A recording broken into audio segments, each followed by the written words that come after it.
gross. What is? It's my booze. It's What gross. is Buffalo Trace? Buffalo Trace. You don't like Buffalo Trace? I don't like buffaloes in general. Too big. They have big heads and shoulders. It's intimidating. Tastes too strongly of buffalo. Yeah, it's too much of that musk of the buffalo. Buffalo Trace. They made Weller, which got really popular.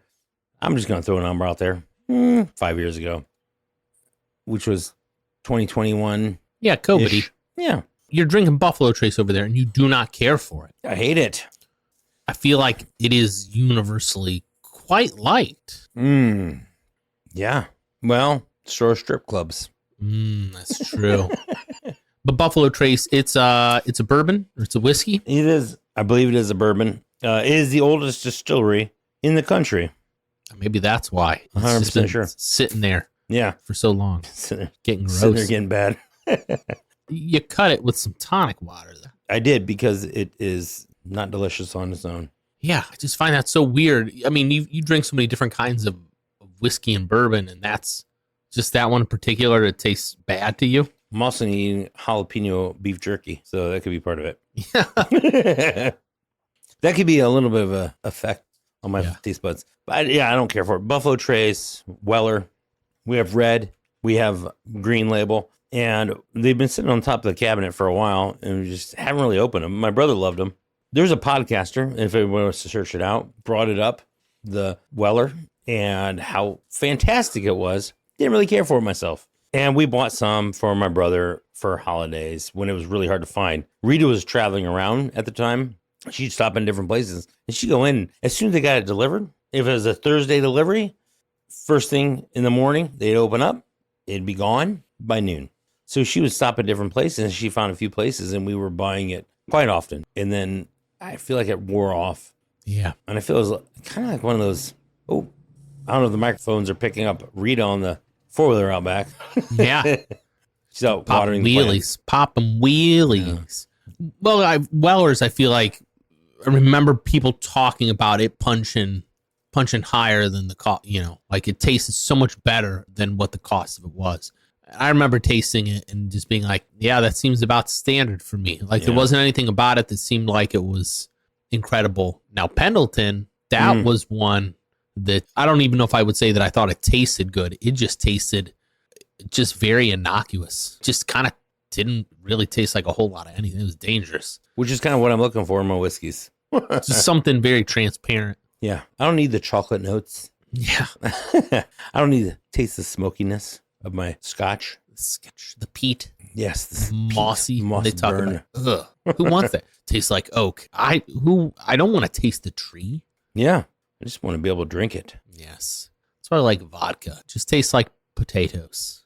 Tastes like rich white women on diets. Ooh, yes. And I'm drinking Rheingeist Ghost Pills that Rita was so kind to get a 6-pack of these or so, of these non-alcoholic. I think that's why it's called Ghost. Yes. Because there's Ghost. nothing there. And honestly, it is really good. It's very good. I would highly recommend it to people that are weak, that have weak tummies, or people that don't want to drink alcohol. Pretty good. You've had your days where you're able to drink alcohol. Yeah. Yes. A couple episodes back, I think was the first time I had anything to drink in a long time. And it messed my stomach up. Just the alcohol did. Yeah. Goofed me up. That's unfortunate. I think I could find the right kind of I think Guinness would be fine. We need to work on that, probably. You're not opposed to drinking alcohol. You just don't because of the stomach issues. Well, you had an ulcer a while back. Yeah. Maybe a couple years ago when that came up. But you had some issues. Yeah. And we're not getting any younger. My knees, my legs in general, just tell the story of my life. It's rough. Yeah.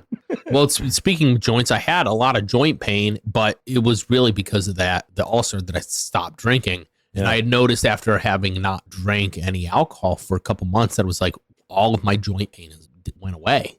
Yeah. So I'm like, I don't know, I might have perpetually had a little bit of gout going on or something too. Oh, yeah, you know? maybe gout. Yeah. I didn't think about that. Mutual friend of ours, he had gout. Yes. And he was drinking some.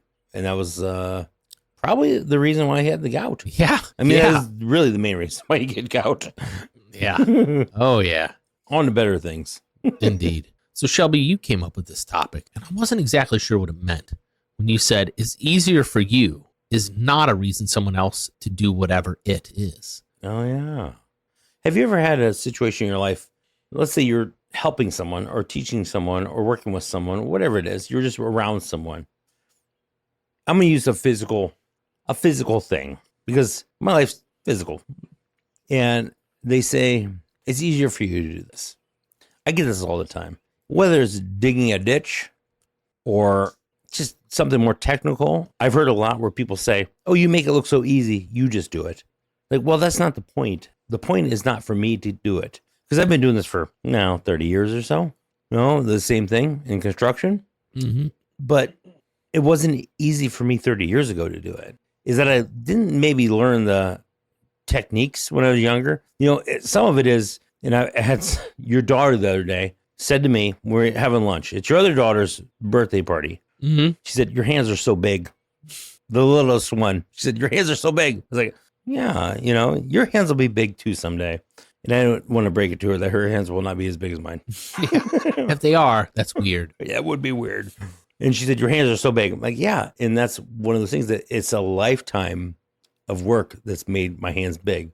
Ridge, on the other hand, has giant hands. Not sure where they came from because he tickles the ivory. But he is just a stout man. That's what I have big fingers so they can fit in my big nostrils. Right. Picking noses. Exactly. Yes. So sometimes there's things that we do that are not just because we're stronger for some reason, you know, maybe better grip strength.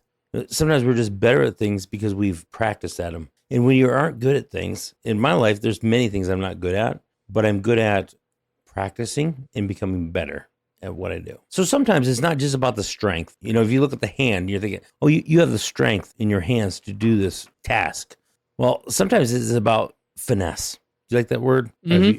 Have you heard that word finesse? Oh, yeah. Yeah. And I like to use the word finesse. It's not about strength. It's about finesse. It's just about your hand-eye coordination. It's about making things happen that maybe they're tougher for you, but they're something you can accomplish. Mm-hmm.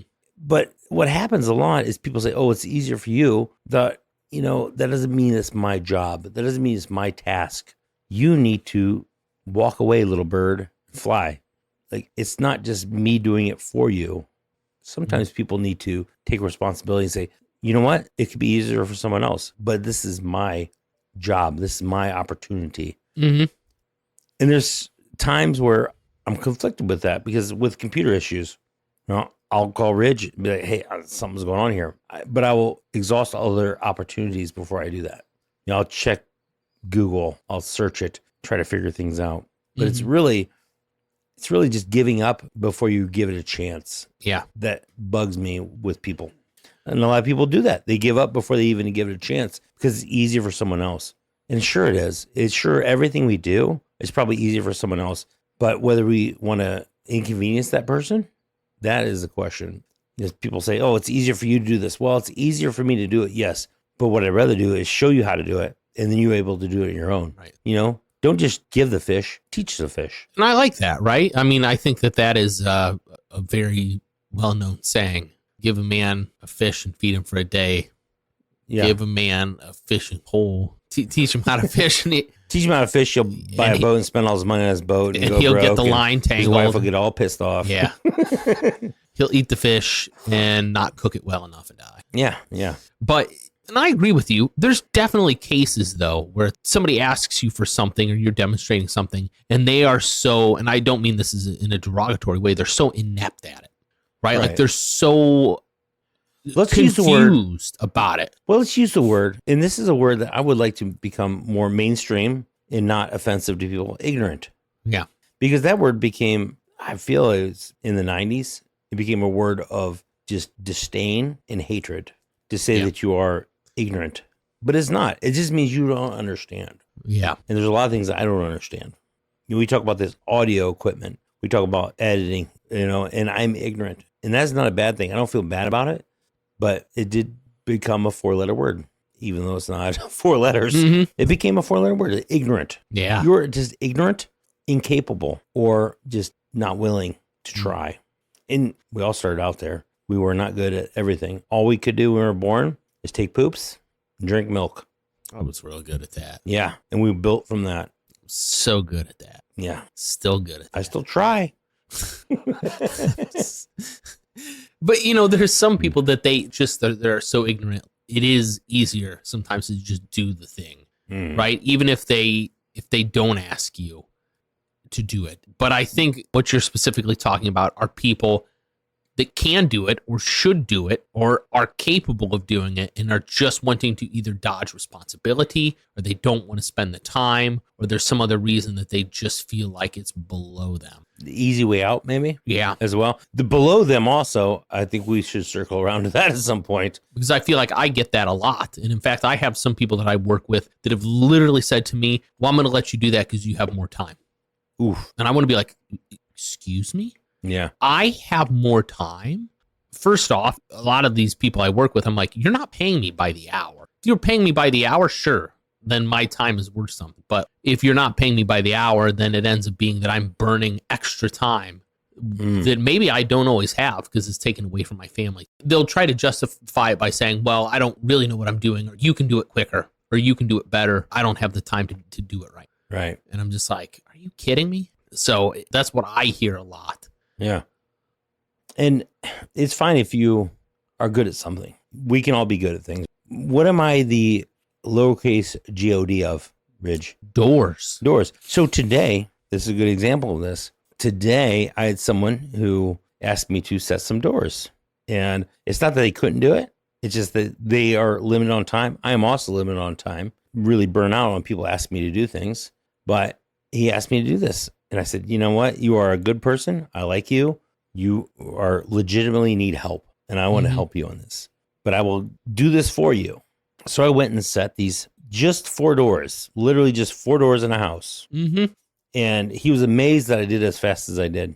And he wasn't there, but I did message him. I said, oh yeah, it's all done. You know, I'm on the road. I also had to go home and get a tool that I forgot, which is a little bit added time. He said, oh, that would take me hours. But yeah, I'm really good at what I am doing when I'm doing that. You know, there's certain things that I'm really good at and I'm fast at. It's not that I'm better than him. I'm just better at one thing than he is. And he is better at other things than I am. And to play devil's advocate, I think sometimes people, they want to have that confidence that whatever is being done by the expert. I get that a lot in my field of work too, where people are just like, well, I'm not quite sure. They lack that confidence and they just want the execution to be good, to be as perfect as possible the first time instead of them messing things up, which in my line of work doesn't really maybe apply the same way because it's not like hanging a door where if somebody hangs a door and they do it so wrong the first time, they've wasted material cost. Maybe they've done other damage. It doesn't work. Just doesn't close. Doesn't open. Oh, man. Stuck in your bedroom. Yeah, it's physically notable how well you did. And I really do think craftsmanship in particular is something that's just kind of going the way of the dodo bird. Yeah, that's a whole nother discussion about how poorly things are built now. But yeah, so you find this in your line of work. Yeah. I'm guessing you're pretty good at what you do. I would like to think I'm very good at what I do. Yeah. But I am very efficient. I would say that is something in my line of work that I'm known for is my efficiency. Yeah. And a lot of people it's almost like a penalty. They try to penalize you for that. Oh, you're so efficient at doing this. You're so good. And what they're just trying to say without saying it is, I don't want to spend my energy because it's going to take me longer. And these are things they're capable of doing. If they're things that they're not capable of doing, it's completely different. Right. Because it's just like, that's what I do. If it's something that I can do, and they can, of course, I'm going to do it. But yeah, just the question of efficiency. They're just saying, I don't want to waste my time. Yeah, the interesting thing about that is that when you say efficiency, so this job, and I'm guessing, Ridge, you probably have something that will parallel to this, that the job that I did today, I set 4 doors. Well, there's a lot of tools to drag around for 4 doors. You know, if I had a whole house of doors, or I've had jobs where we've had as much as 1,000 plus doors, it's a lot different when you're doing a large job than when you're doing 4 doors at one building, one house. So when we're doing these doors, it's not really about what do you charge per hour.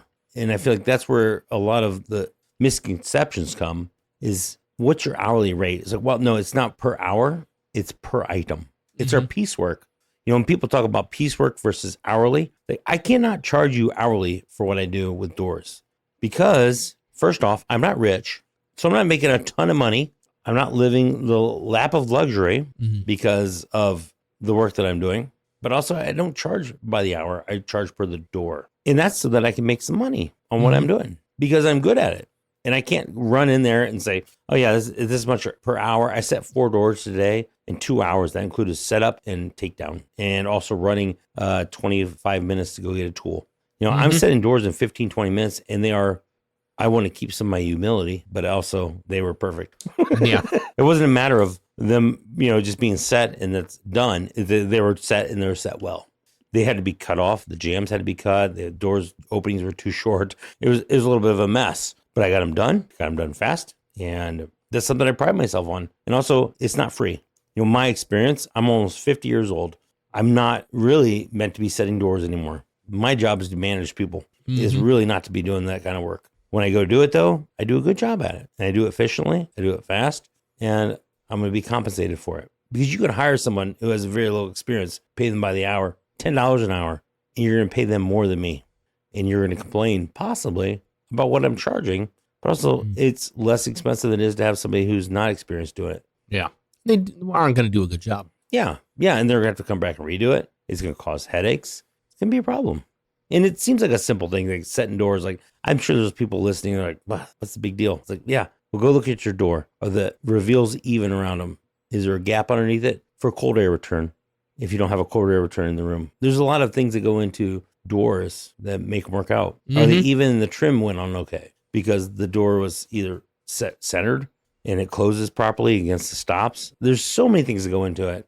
Inexperienced people, sure, you're paying by the hour and you might not get the same results. But also, you don't have the door, lowercase G-O-D, doing it. I mean, so maybe that's why people, they say, oh, it's easier for you. And that's maybe true. But it's the way that they ask, right? It's the condescension of it. Yeah. Yeah. It's easier for you. Why don't you just do it? Well, you're going to sit there and watch me while I do it. That's not teaching you anything. We will be dead at some point. And the other people, they need to learn how to do things on their own without us. And we didn't all start out doing well. We learned our trade, you know. The first 100 doors you hung, crap. Yeah. Yeah, there's a lot of bad doors. But those doors squeak when you Yes. There's a lot of head scratching going on. Creaking. But I really think it is about us not just doing things that are productive and good, but it's really is about us becoming better at what we do. And it's the next generation to teach them. Are you teaching the next generation, Ridge? Trying to. I know you've had people who've stayed over at your house for periods of time, and you've taught them how to do what it is you do. It's a little tricky. My line of work's a little different because door hanging technology maybe hasn't changed a whole lot in the last 10 years. Or 50, but yeah. In my industry, everything is being shook up in the last 6 months. Yeah. Every 6 months, things are being shook up. So, I mean, I think in my line of work, it's just about, it's important to identify trends, identify things that are the way the industry is moving, and just try to set your sails and coast on the waves. Yeah. I can totally relate to this. I've had a couple clients in particular where that has really been an issue the last couple months, where they want me to do the extra work. And it's not even that I'm opposed to it. You know, it's not even that I'm opposed to doing it and they're not doing it, even though they're capable of doing it. It's just the way that they ask. Yeah. It's the way that they react. So don't be afraid to get your hands dirty. Don't be afraid to get in there and treat the people that you hire or treat the people that you work with respect. Yeah, and just because sometimes I'm asked to do things like put a heavy foot on a shovel, it doesn't mean you can't put your foot on the shovel. It's just that I have a fatter foot. It's those things that are, you know, maybe harder for some people just because they don't have the experience or the weight behind them to do it. Like, just give it a shot. You'll get better at it. Learn a little bit about what it is you're doing. You know? Yeah. The door god needs acolytes. That's what Shelby's getting at. Yeah. He needs followers. Yes. Yes. Bow down to the door, little G.O.D. Deity, the demigod, the door demigod, Shelby and Robinson. But seriously, I've seen him hang doors, and I've tried to hang interior doors, and I didn't have tools, and it was a mess. But since it was an interior door and it didn't really matter, it still is a mess, and it will always be a mess. And 20 years from now, when somebody goes to mess with that door, they're going to say, who screwed this up? Yeah.